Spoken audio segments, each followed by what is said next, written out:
Pourtant, le point levé à Atlanta, des tensions à New York, des émeutes même à Minneapolis, cette dernière ville américaine où George Floyd est mort après son interpellation par un policier. L'homme afro-américain de 46 ans devenu un nouveau symbole des violences policières.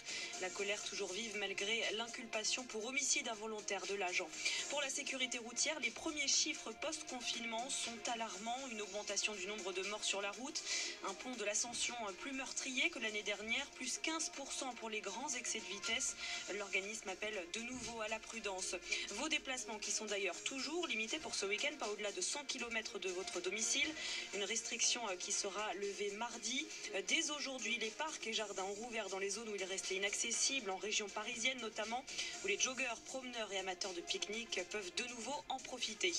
Ils disent vouloir défendre l'avenir de leur territoire. Les 8000 manifestants mobilisés ce matin à Maubeuge.